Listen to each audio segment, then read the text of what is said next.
Welcome to the intersection, that place where our identities, philosophies, cultures, and realities meet, often uncomfortably. I'm your host, Jennifer J. Thusing. Thank you so much for joining me on this journey today. Just a brief word of warning before you listen further into this podcast. We do use strong language and sometimes use language that is offensive for the sake of effect. Kind of think of it as using those words to express an asshole character's point of view.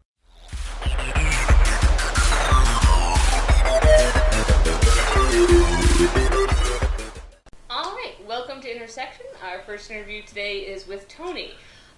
Tony, you want to tell us a little bit about yourself? Like, how would you classify yourself as a human being? Race, class, gender, sexuality, all that sort of thing. Thank you for acknowledging that I am a human being. I don't get that deference all the time. I would say I am a writer and aspiring artist. I try to be socially active. I don't know that I would call myself a social activist, but yeah, I'm just a person trying to make his way. On the general social markers, what would you say your class, gender, sexuality, and any other political point of view you see yourself falling into?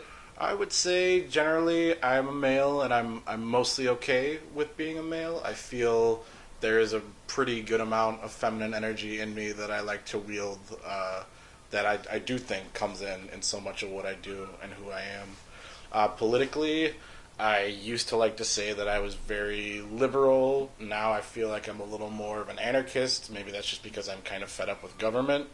But I generally agree in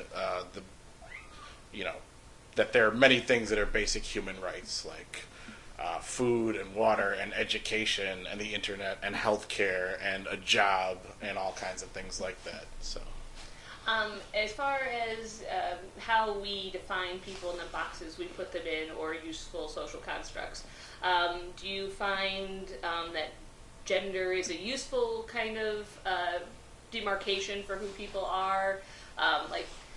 When you start looking at people and how they fit into your world, like if you're going to describe somebody, like I know this person, he's a white guy from the suburbs, professional kind of thing. Like, how do you generally see those kind of things playing out, and how you define or participate with people? I think that they're excellent indicators, I guess, because I sometimes will categorize people in generalities, and that might not always be accurate, but there are certain times where a white guy from the suburbs, there are certain things that you can make assumptions about them that might be true. I don't know that I start off my description like, this is my friend Jeff, he's a white man, 28, Hoffman Estates. Exactly. But I think it's very useful information to have in trying to understand who somebody is and where they come from. And it is an indicator of how they might see the world, but I don't think that it's necessarily totally correlated. Do you see how you participate in the world as more from a state of politics, or is it a personal ethos? Do you see there being a distinction between the concept of politics and personal ethos, or is that even a useful idea for how you function as a person? Well, I think that I believe that politics is like anytime there are two or more people involved in any kind of relationship, that politics is going to play into it. I have a lot of really strong political leanings because I come from a pretty modest background, and so when you're on the business end of getting, if you will, anally raped by the political system a lot, you tend to start forming some opinions about it. I would say a lot of what I believe just boils down to my personal ethos because it's not really mentioned or dealt with in politics at large, but yeah, I think politics is kind of omnipresent and inescapable in a society with more than one person. Do you consider yourself in any way a feminist, or do you consider your politics coming from a queer perspective, or like where do gender and sexuality fall into how you see the world? I'm a really strong believer in feminism, and I am trying really hard to be a queer ally. I am very new to meeting and knowing a lot of people who are of that world, and so I find myself constantly totally baffled and clueless about that subject.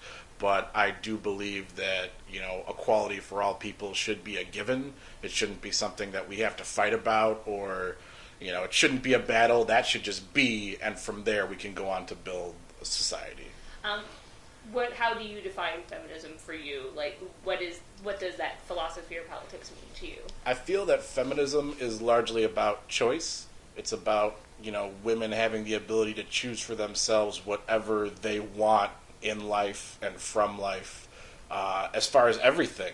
And I think the patriarchy that kind of governs society at large is almost like the movie The Matrix, where it's like when you're in it, you have no idea, but once you start to see it, you realize that it is everywhere. And it goes from things like what a date may order at a restaurant to what she decides her entire trajectory of her life is going to be. Yeah.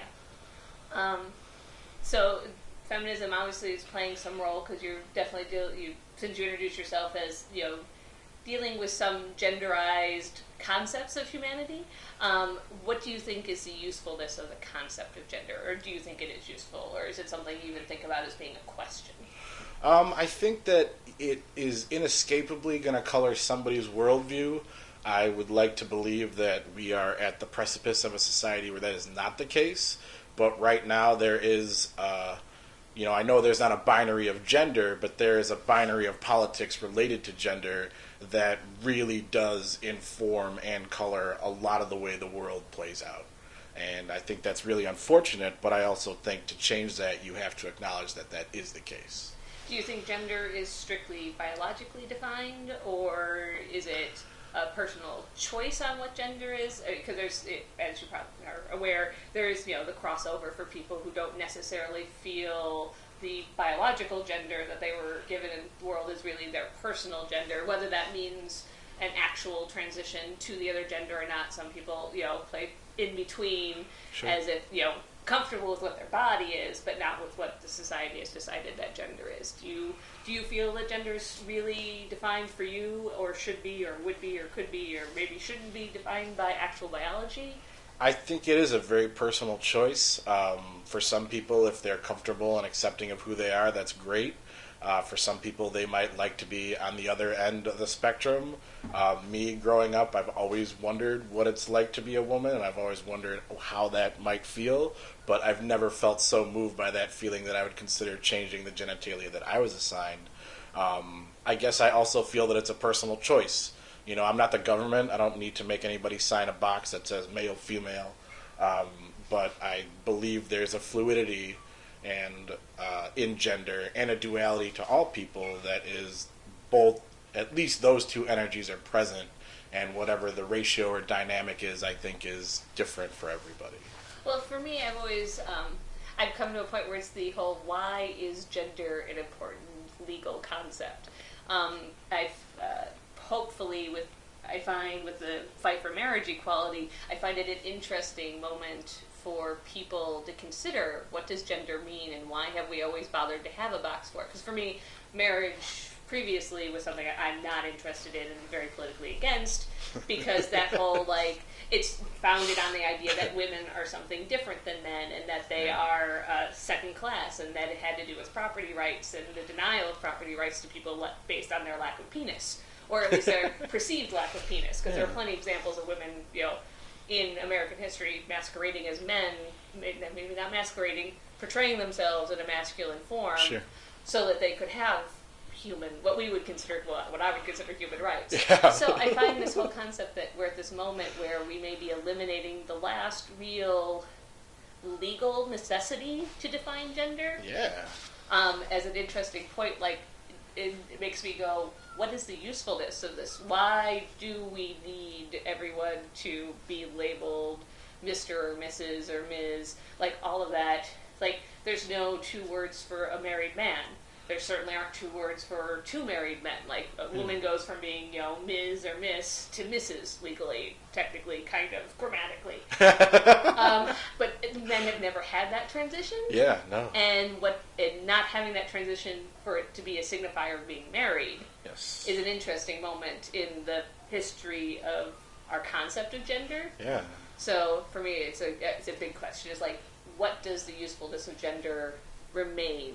I mean, yes, there are certain medical realities of the biological side of gender. Sure. But they are so minute comparatively. Yeah, well, I mean, any doctor is not trained to be like, okay, I can only work on men, like it's like an import car. Yeah, I mean, obviously they're gynecologists, they're proctologists, but generally, in so many other ways, it's not important. Right. And what you said is really fascinating, and actually really gives me a lot of hope for where we're at, where we're headed. That's what I keep my fingers crossed.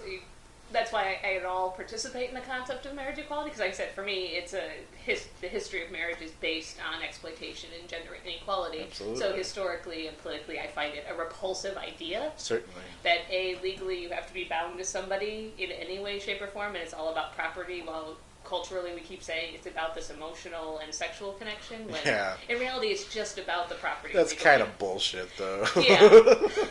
And it defines so much. It says you have to have this kind of marriage, and you have to have the ability to have children, and it sets up all sorts of cultural norms. They're like, really, why does the government give a shit? Exactly. We don't need to continue to populate. Of course, then you get into the other side where like absolutely. Other countries are worried about overpopulation, which we should be as well, but like then you get into the other portion of rights as far as making decisions about procreation or not.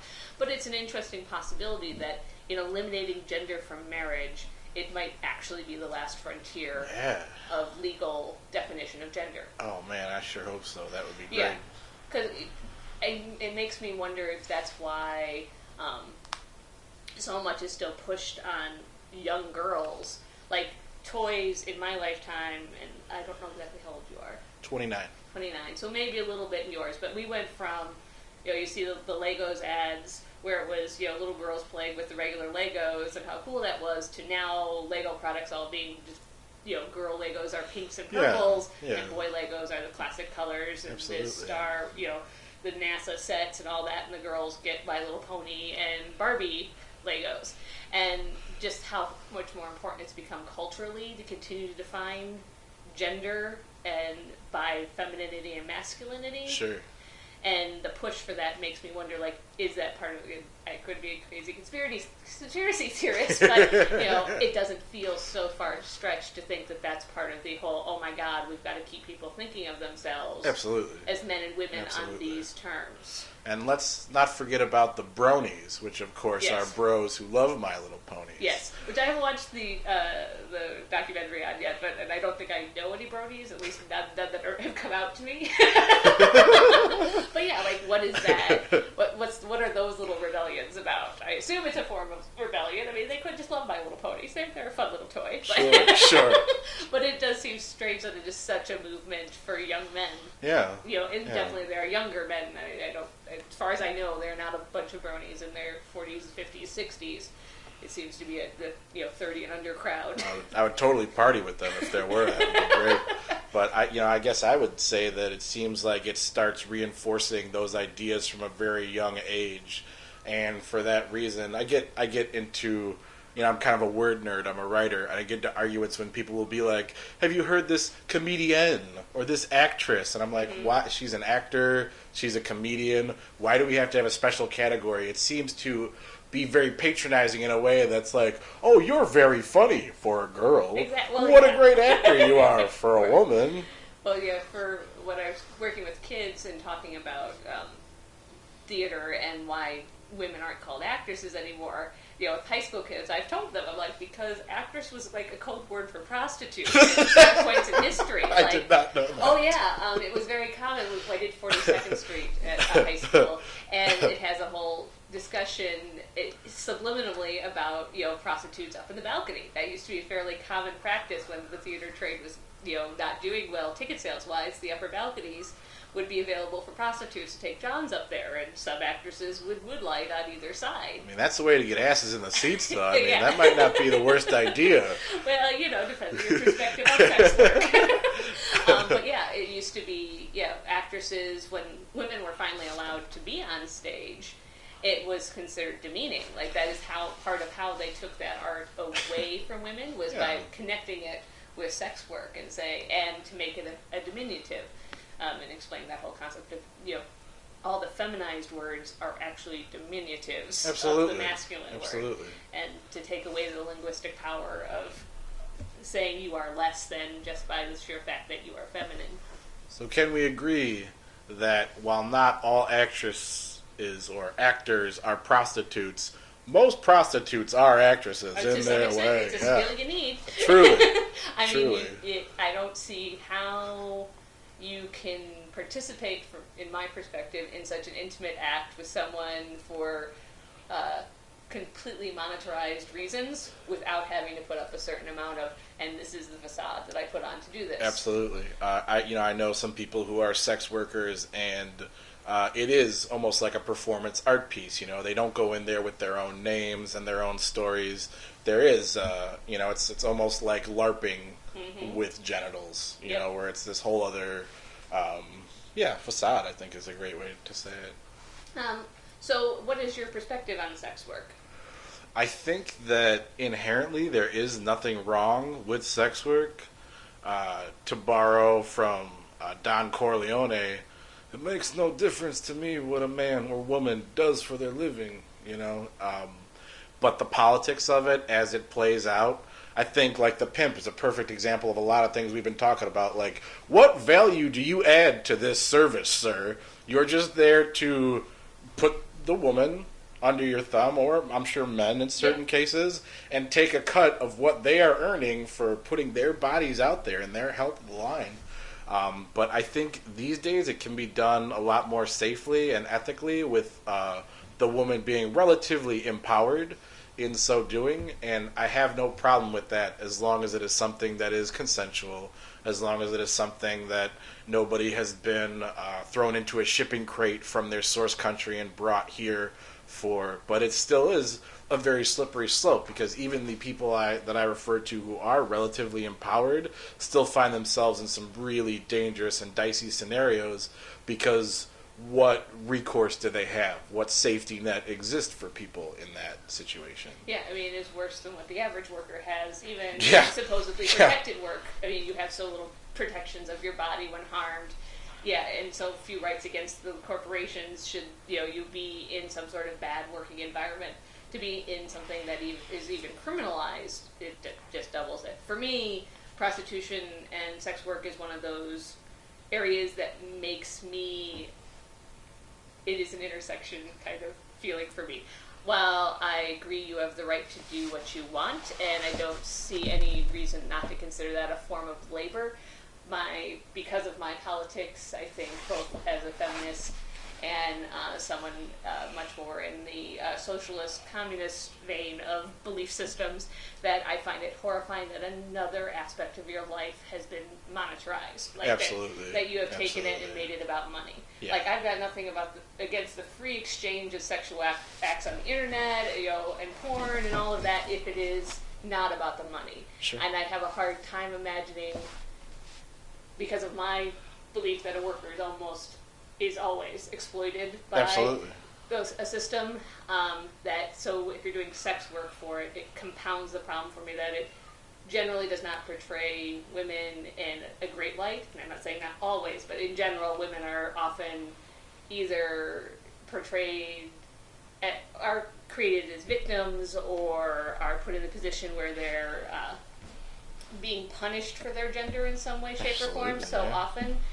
And then you're making another form of work out of something that should be done out of personal want and desire, and putting a dollar amount on it. Yeah. And generally not a good dollar amount. Yeah.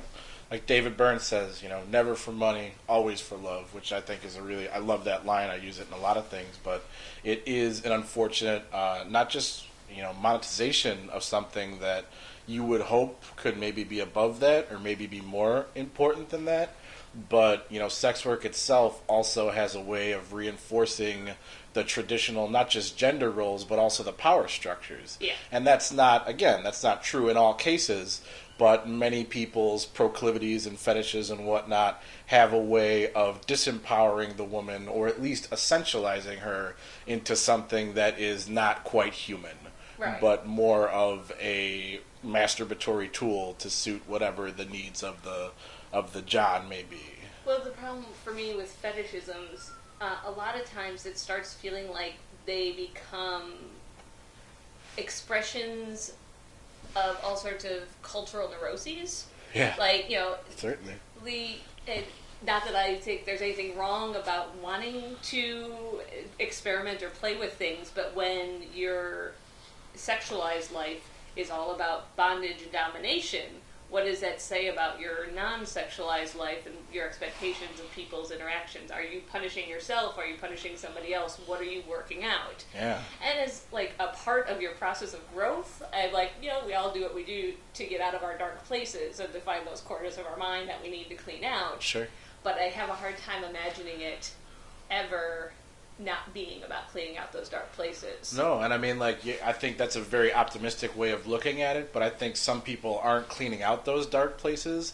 I think some people are building out a space for that darkness where they can practice it and continue to live in it without growing past it. But in my own personal experience of people who are kinksters, who are highly sexual people, there's always, it seems to be, at some point, a manifestation of some difficulty or issue they had along the way, and then that can run the entire gamut of whatever. Yeah.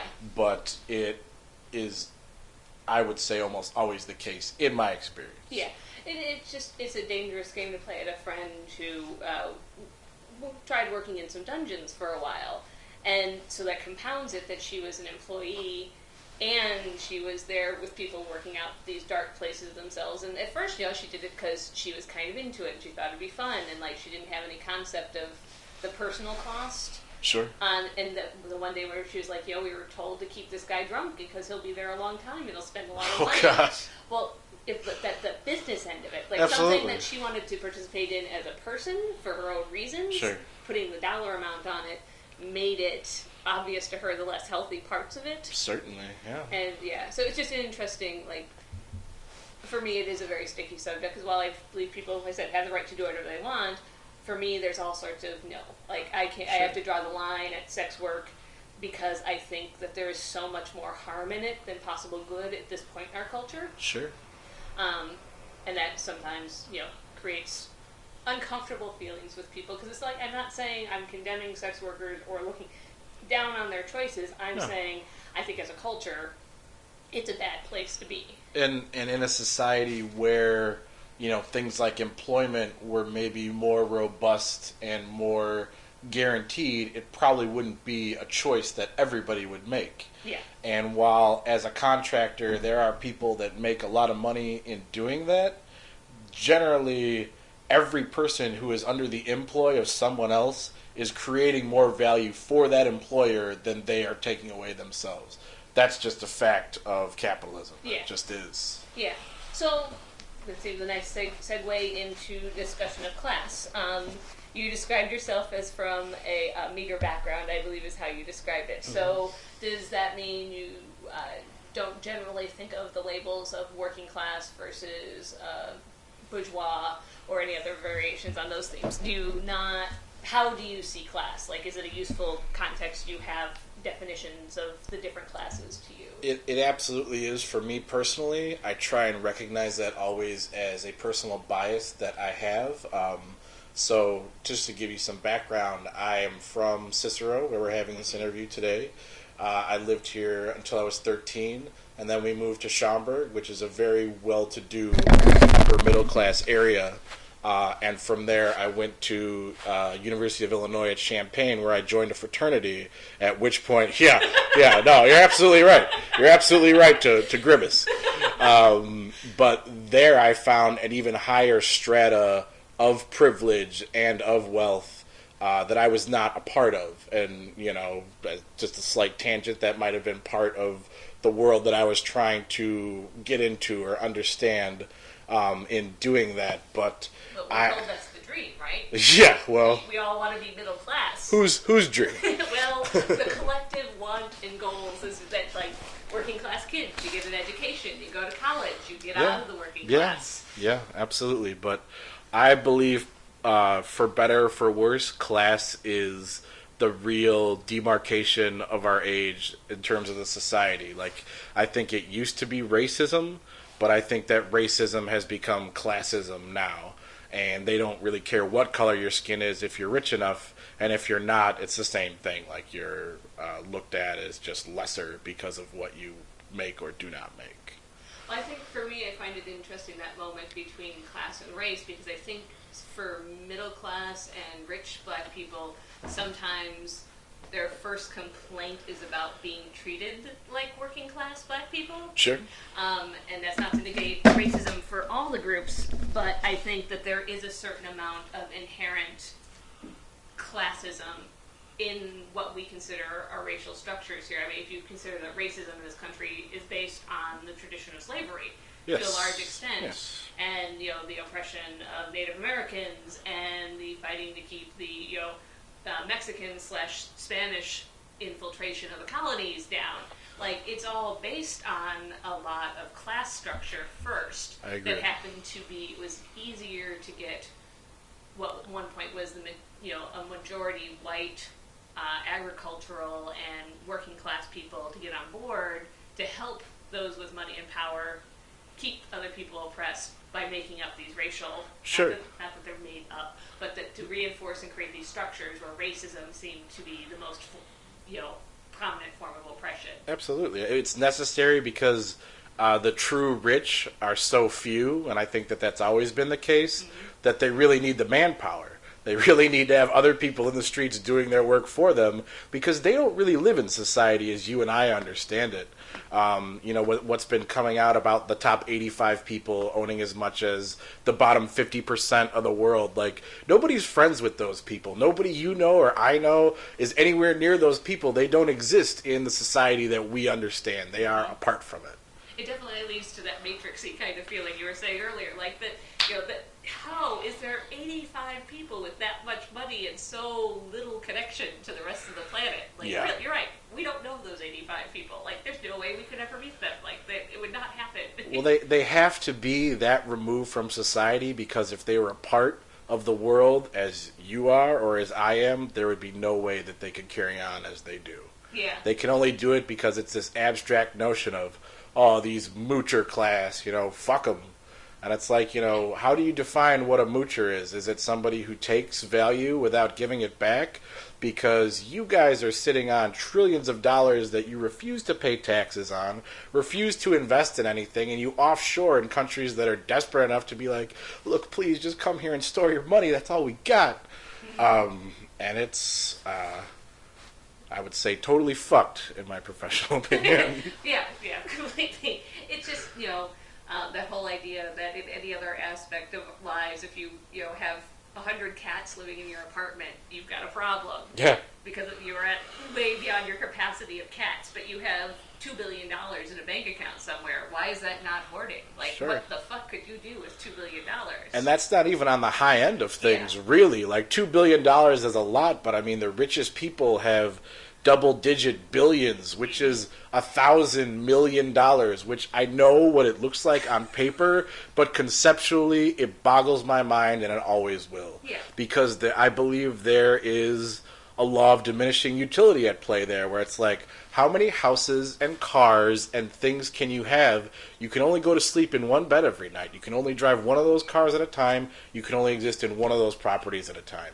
And it is my personal feeling that these outlandish figures are more to do with the ego of, look at me, I must be the best person alive.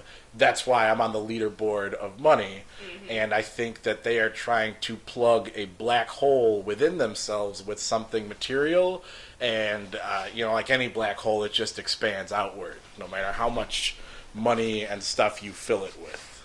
Yeah. So, do you base your concept or your gut reaction to class, is it on the classic Marxist, relation to the instruments of production? In Marxism, Marx said that, the working class are those who run the instrument of production but don't benefit from it in any way.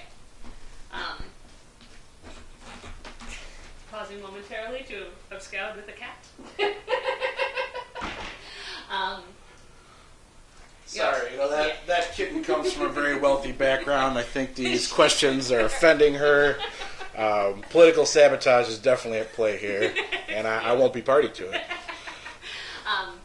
So you've mentioned in your discussion of the uber rich the whole contributing nothing and just reaping off of the labor of others. And that would sort of be a classic Marxist analysis of how society is broken down. There are people who own the shit, there are people who actually make the shit. Is essentially, and the people in between that manage it and pretend that they have a stake on one side or the other. Certainly. I think that I definitely am coming from a basis in Marxism. My father's Turkish, and Turkey's been a socialist country for a long time, and they just have a very different outlook about wealth and money, and it is not the stories that I was told growing up were more cautionary tales of greed than they were like, oh, look at that guy. I mean, he could really, he was really something special because he had so much money. It was more like King Midas-like stories where it's like you had so much money that it killed you, basically is how they all go. But I think it's definitely the case where people are producing value, and capitalism, in theory, I thought naively, used to be you were paid according to the value that you produced, and I think in both of our lifetimes that has been getting further and further away from it, and now it's just like we're almost back to the robber barons of the last century. Where it's, I should pay you whatever I want to pay you, whatever the market demands. But since they are the market and their demands are unreasonable, who the fuck said that they should or can make that call? It's interesting to live in times where they've, once again, just eliminated even the pretend notion that you are paid based on your value as a producer. Right. Like, if I always tell people with the idea of money. Like, money was supposed to be to help us move away from bartering, so it didn't have to be a direct system of, I can make something out of iron. You have chickens. Let me give you some iron for your chickens. Yeah. And money just became a substitute for that. But then we stopped thinking of ways that those barters were even or reasonable. Mm-hmm. As opposed to saying, well, you need to eat, so I'm going to give you a chicken, and I need health care, and you're a doctor, so you can give me health care for your ability to eat. We started basing it on, well, you're a doctor, so you went to college for a really long time, so you have all this debt based on that, and your skills are much more valuable than mine as a chicken farmer. And once we took away the actual kind of equality of those two ideas, like people who create food are just as valuable as people who are working on solving cancer. Absolutely. But we don't see that anymore because we've decided that this concept, I think in America, of what we're sold as the middle class, the mysterious, not based on anything to do with the means of production, group of people who made a reasonable living, regardless of how that living affected the rest of society, I think that has become more and more of a problem of starting to value or devalue what people do for a living. As artists, since you're also an artist, like that is one of the things that is a problem in a capitalist, non-subsidized arts world. Is like what we do for a living as theater artists. I play for a living. Sure. I do what I love. So therefore, I should be okay with not being paid very well and not, being able to pay my mortgage because I get to enjoy what I do for a living. Since I'm not working in a coal mine, not that they really pay coal miners much more than what they pay me at this point, but there's still some sort of that illusion of fuck you, you're enjoying what you're doing. So therefore, you're not hurting enough for us to think that that's valued. It's like the difference between, it's like there's some sort of concept of combat pay involved with what we pretend we pay people. Sure. Like, if you suffer enough at your job, you can get more. Right. As a working class person. Now, as a, bourgeois or better person, no, you don't have, if you had to sweat, oh my god, then you've done something wrong with your life because you're not using your brain to the fullest capacity. That intellectual work, whatever the CEO or CFO of a various Fortune 500 company may or may not do for the world, is worth, what is it, like 120 times what their average worker is making at this point? Like how we got out of, but we don't value intellectual workers as in teachers and professors and researchers the same way we do those other people's intellectual work. Yeah. I think we've just burst the bubble on the whole idea that what you do earns you a certain amount of stuff in the world. Our whole notion of value has become so warped by what society perceives it as, and they get to make that call. And I think of, the popular adage, do what you love and you'll never work a day in your life. I think that that's actually a warning. Yeah. If you do what you love, you will never work a day in your life. Well, it's also a way of convincing people that if they are unhappy with what they do, it's their fault. Yeah, yeah. Like, there was just an interesting article a couple weeks ago that was going around on the old Facebook about that somebody was like, well, fuck you when you do what you love, because that implies that everybody could do that. Sure. I don't think there's many people who are in love with being sewage treatment plant workers. No. I think there are people who take pride in that job. Sure. I think there are people who have raised families on that and made a good Absolutely. world out of that. But if you told them they could do what they loved in this world, they're not going to be literally dealing with our shit. Absolutely. But in the end, we need somebody to do sewage treatment. The value of that is untold. Right, like we could collapse our society by blowing up Stickney. Well, it is one of the revolutionary ideas. If the NSA is listening, that was a joke. We are not really going to blow up Stickney. Well, it is one of those, like, if you were a terrorist who really wanted to bring down this country, like, what targets would you pick? Yeah. You should pick power plants, sewage treatment, and water plants. Yeah, knock out the infrastructure. Yeah, once we had no way to flush our toilets, this country would come to a screeching halt. Yeah.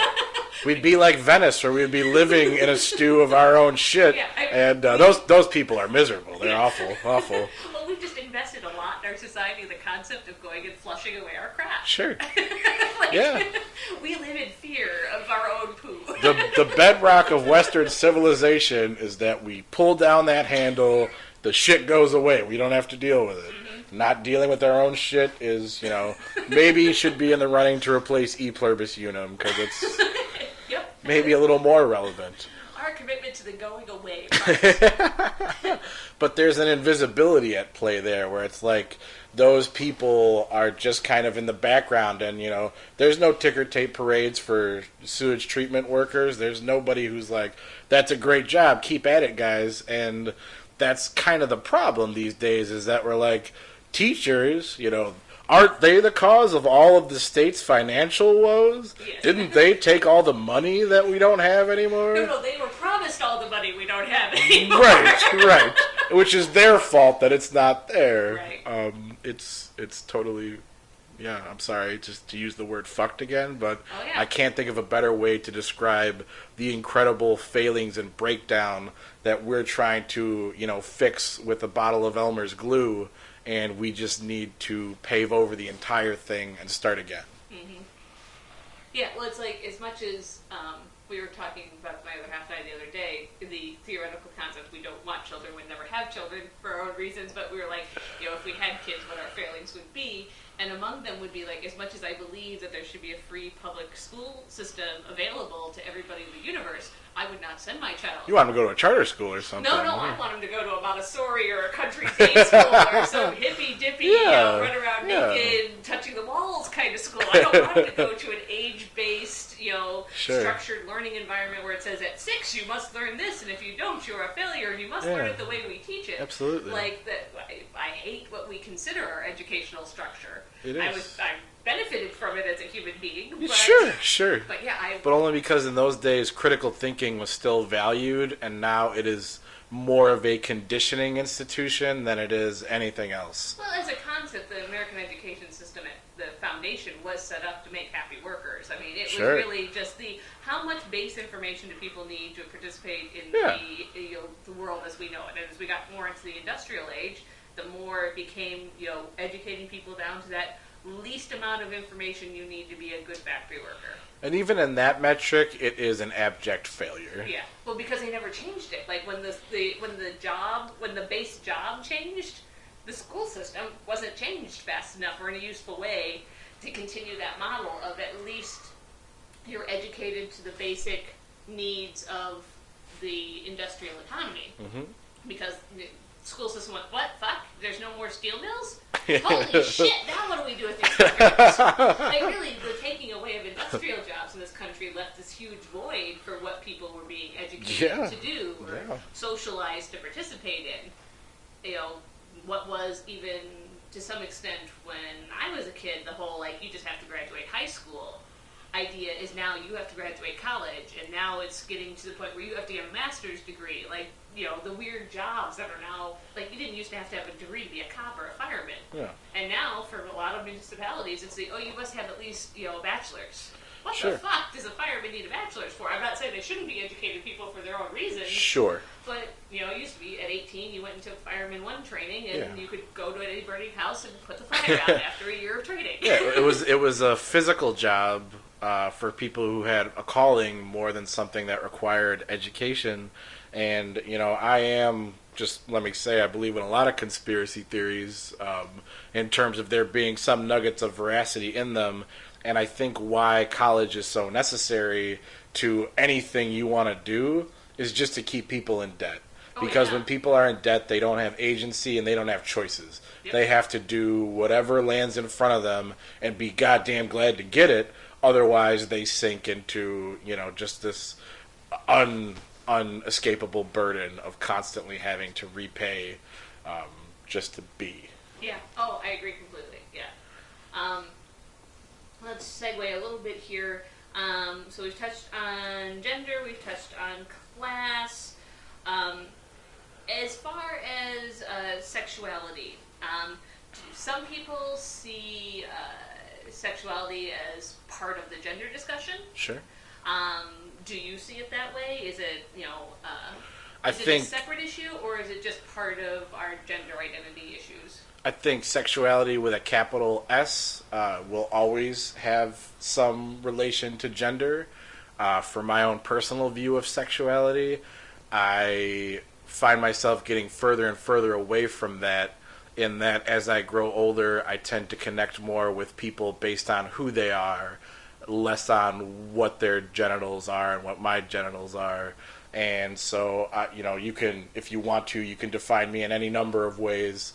I don't choose to do that because I don't find that a useful way to demark who I am and what I'm about. I just try to believe in love, and I believe strongly in sex as a tool of love and as an expression and language of love. I find, for me, when we start getting into discussions of privilege around sexuality, my relationship presents itself as very heterosexual. We're a white heterosexual couple. That is the way people... Hey, good for you guys. That's a great way to be. Well, that's the winning ticket these days. We've been together for 17 years, and so we're a very long-term relationship, so it tends to make people assume that that's all there is or ever has been to our sexuality. Sure. And when you get into discussions about being an ally in, for the queer community of whichever version you may, whether you believe that's just LGBT or if it's LGBTI or if it's LGBTQ, however you see those at this point. I believe there's even now something beyond I. Yeah, it keeps growing into something ever more unintelligible. Yeah. I find hope in the idea that down the road that people will stop pretending it's about being gay or straight. Sure. At one point, I understand for people who see themselves primarily as homosexual, why it's very important to be like, no, look, we exist. Sure. But we should be getting hopefully beyond the point where it's you are one side or the other. And the discussion of privilege is the perception of me as a straight woman. Sure. Says that people think that, you can't possibly know what a lesbian struggles with.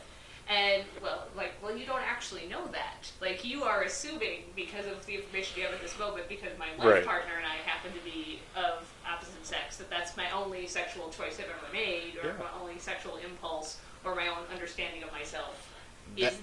I think that is a real limitation to the growth and efficacy of those movements, because it seems to try and make it a struggle that is less universal, and I believe that it is a universal struggle for all human beings towards the equality, towards the pursuit of freedom and happiness, and anybody can be an ally, and everybody should be an ally. But we get into these points these days about, your credibility, and, what does a white lady who's in a heterosexual relationship possibly have to say? I'm having this discussion a lot lately. Are you familiar with Macklemore and his song "Same Love"? That is one of those points where I keep saying, I'm like, you've made decisions about what you think I am. Sure. And this you know, discussion. people I know in the LGBTC3PO community think that he shouldn't be the person who is advocating that because he's a white straight male. And I think that it's sort of silly when you come from area of oppression to deny anybody who wants to help and be part of a chorus of unity and love. Like, I'm not saying the guy's the greatest recording artist ever to be, but he has taken the dialogue in popular hip hop from bitches and money and material wealth to something that I think is a substantive discussion, and I'm glad that we're having it. But at the end of the day, I don't see why people should would refuse any help offered from anybody, regardless of what their background is. And I think that is in itself a way of stymieing their own progress. Well, I think that the discussions that I've heard around it, I tend to get weirdly defensive about Macklemore because I like him as an artist. He's great. Yeah. Like, and if you hear any interviews with him, like he's an interesting person. Like he's an independent. He turned down record labels. Yeah. Like he is, as an artist, I respect his choices. You can't not. And he's his own struggles with substance abuse and stuff. It's all been in his music. His honesty about those things is what makes him compelling to me. Yeah, the arguments around the particular song are very interesting to me because they range from he's exploiting us by making money off this song. It's obviously why he recorded it, which I find to be bizarrely ludicrous that 2 years ago this man thought, I know what'll make money in the hip-hop and popular music scene. I'm going to write a song about the queers getting married. That will make me rich. Really? Who could have seen? Like, even he's like, what? This is the song? Like, I found it to be a personal, very honest and interesting song, like what he talks about in it. But other people, like, and it goes to that whole, like, you're exploiting us by making money off of us. Well, I don't think that was the artistic impulse. For me, that's part of the discussion of art and money. Sure. Like, when does the sellout concept become a problem? Certainly. And then the whole, while I understand you don't want straight people to be leading your fight. Surely. But there's another thing where it's like, he made this song as a personal statement of like, hey, in my own community, and then we get into how the hip-hop community and on a racial basis, he's also got his own, people fighting. Another struggle there. That, I see this as a problem. The section of the song that talks about the dropping fag on the internet all the time and saying, oh, this is so gay. Like, that kind of thing. I do think that is a problem, particularly with hip-hop culture as a culture based on young men, for the most part. Yes. And I think that was an interesting position to take. The other thing that I've read that as people's problem with it is that the song starts off with, might as well have the hashtag no homo at the end. The disclaimer that he himself is not gay. Well, for me, I don't think he means it in the, but I'm not a fag kind of way. I think he means it in the, I'm a white straight guy trying to tell you. I still think this is fucked. Yeah. And I think that's what makes me, when the song first started getting radio play, every time I would hear it, I would cry. It's a beautiful song. I never thought in my lifetime I would hear a woman's voice on the radio saying, like, fuck you, I love this woman. And for, well, now we get into the whole, like, I get pissy with those who are bitchy at him because there is a lesbian involved as an artist in the creation of that song. Yeah, I would say it's really her song. That's what makes me cry. I think that Macklemore's verses are great, but Mary Lambert, my God. I just find it very upsetting how much her contribution to the impact of that song is denied. Yeah. It's like, there's a problem. There's a discussion to have. Collaborated with an openly lesbian artist to create this message. He thought about it on that front. To me, I believe as an artist, he thought, I shouldn't, as the straight guy in the room, shouldn't be the only voice on this. Like, at the Grammys, did he need to just, like, blow a line of dudes in order to gain that credibility? Like, yeah.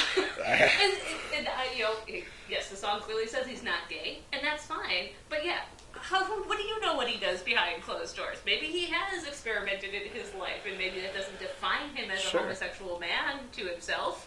But just because you think you know what that person does doesn't mean they're a traitor to your cause. No, and I think that you can go back a ways and see that struggles have always had people that were chosen to represent the face of that movement, and those have not always been the only people or even the best people espousing that. They're just somebody that a wide group of people can get behind. And Rosa Parks is somebody that it blew my mind in high school when I learned that there were lots of people who refused to give up their seat. But she was just... She caught the imagination, and she was also had the moral caliber that people would be like, oh, she's just a seamstress. She's a good working class lady. My history teacher told me a story of a young woman who had a couple of children out of wedlock who did the same thing. And it was a much, you don't know, I don't even know her name, but I remember the story, and it's, it's silly to essentialize a movement in that way because all of those people have been heroes, have been soldiers on the front line of that struggle, and I don't know why any war, if you will, would turn away soldiers based on that. What's also the whole, is it the gay community within itself you're trying to convince that marriage equality is important? No, it's, right. It's the straight people on the outside exactly. that you want to be like, hey, exactly. no, look. And sometimes you need somebody within that group to open the door Yeah. on that discussion in useful ways. And I think, pop music has a power to it. It absolutely does. And I personally found that, completely admirable and, a wonderful choice. And like I said, the fact that it gets played on the radio in the frequency that it does, and like that I never heard it's huge. Like a DJ say something about it, like, well, I gotta play this bag song now. Like, you know what I mean? It's like maybe Don Imus, I don't know. Yeah, exactly. I don't know if he'd allow himself to play it, but it's just a very interesting cultural door to open. Yeah. And yeah, it's one thing to say, well, our own artists are being denied that. I'm like, but now they're a step closer. And I'm Sure. not saying that's right or fair. But it is. But I'm saying that ally helped. Yeah. Yeah. So, yeah, it's lots of feelings about Macklemore.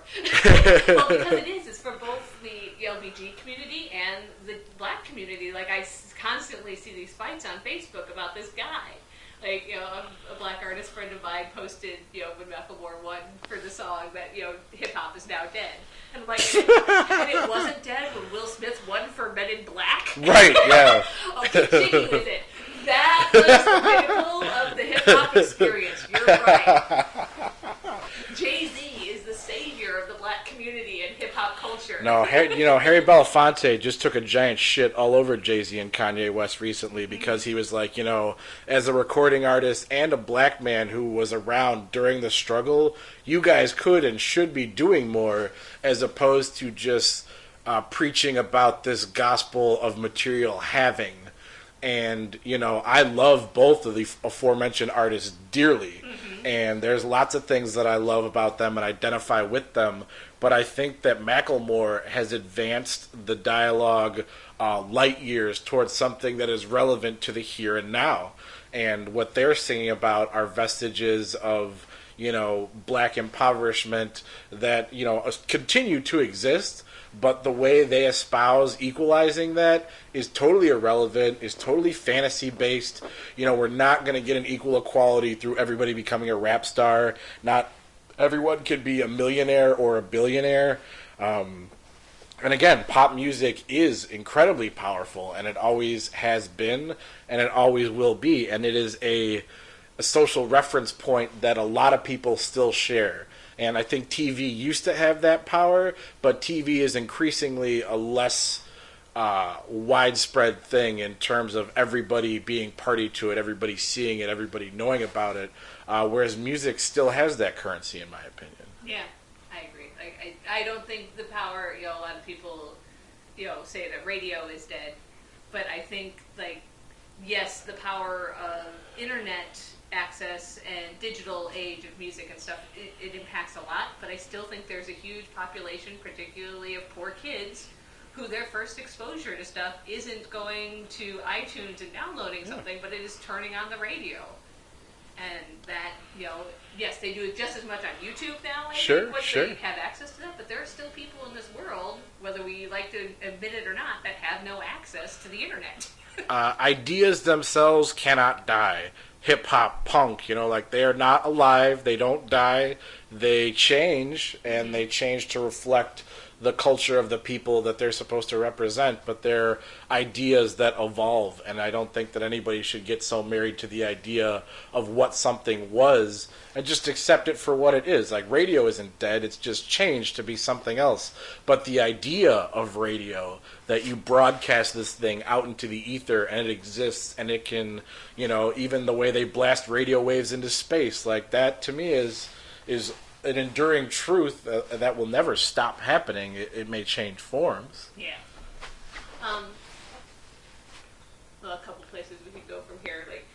On the Grammys, this year, harkening back a little to the feminist talk, there's been a lot of discussion of the new Beyonce album being this strong feminist statement. And I haven't heard the whole album, sure, so I don't know that. But watching the opening to the Grammys, the song she chose to represent herself, maybe not so feminist. Well, it's because I've read a lot where it's not the kind of academic feminism, but because she sexualized it and said that she has sexual power, which is a whole horseshit thing that hasn't existed in feminism forever. Sure. But that's a whole other discussion. Sure. But that she picked something that was so sexualized, and a piece that had, I don't know if you caught the line, one of the lines that her husband sang was something along the lines of, "I'll be your Ike." And then you should get back Edame, is that her name? Edame should get back to making that pie. Yes. Like, to reference the Ike and Tina Turner relationship in some sort of sexual fantasy positive way? Holy fucking shit. What the hell are you thinking, Jay? Well, that's on the whole, I'm sorry, you handed your feminist card, because there's nothing empowering. Did Jay-Z, was he ever issued a feminist card? Well, no, I was thinking Beyonce, because she was there. Oh, yeah, well, it's Beyonce, her fucking song. And, she wanted to, in my opinion, she wanted to have it both ways. Mm-hmm. She wants to get that respect for being a strong woman, but, she's another lady who had her father being the Joe Jackson behind her early career and sort of sculpting her. And while I love a lot of her earlier work, songs like Irreplaceable, where it's like, if you're not going to treat me right, get the fuck out of here. I am a beautiful, talented woman. Guys like you are a dime a dozen. But in this latest iteration with Jay-Z, I feel that she has disempowered herself to a significant degree, and I still think that she's not like the worst example of disempowerment, but she wants to play at both sides. She wants to be a sex object and a voice of feminism, and that sort of strikes me as a marketing tool more than anything. Yeah. And so I'm just a little put off by the disingenuousness of those two intersections, which I think are two totally incongruous ideas. And there is a problem in modern womanhood of there's always been a perceived conflict between your sexual being as in someone who likes to fuck in any way, shape, or form, and your commitment to feminist struggles. Sure. For a long time, thanks to Mr. Reagan and his feminazis quote, the whole idea, that idea of the frigid feminist kind of thing. Yeah. And we did live and grow up through decades of that kind of stigmatizing of the idea of feminism. Sure. And it's not that, there's a problem with saying that you could like as much sex as you like as an empowered woman. Just, why would you compound that with the images of domination and violence in any kind of positive fashion? If there had been some sort of intersection of that where she's like, I am in control of my sexuality, but fuck you and your violence, that would have been one choice. I would have been like, amen, absolutely. Yes, I can still be a slut and not want you to beat me. Those two things are totally okay. Yes. I can like sex and hate getting beaten. Yes. That's all right. Yeah, to take someone that can be as a powerful, emblematic creature as Tina Turner and to choose the most disempowered moments of her life. Yeah. Really? Yeah. All the things you know about Tina Turner? That's what you went with? Even if you've only seen the movie. The ending where she's like, all I want's my name? That's a feminist statement. Yeah, pick the part where she whoops Ike's ass. Exactly. That's what I love. Where she walks away and finds peace. Whatever. Yes. And I think that at best it is just creatively a big fucking misstep. and at worst perpetuating something that is so unnecessarily ugly. And I doubt Jay-Z intended to do that. But I think in his mind he's just spitting a rhyme, and if you read about his process, he doesn't write these things down. Supposedly, he just kind of freestyles it, which whatever. I don't know. Maybe he's just that much better of a creator than me. I couldn't do that. But yeah, I think that they both kind of bone their image in a way that is not helpful to them, is not helpful to representing any kind of struggle, and I see them as being vastly commercialized artists who are more interested in the bottom line than in saying anything substantive about anything. Yeah. Quite possibly. I have not heard the whole album in all fairness, and I do intend to try at some point listen to the whole thing since it's become such a focus of the new feminist idea. Yeah.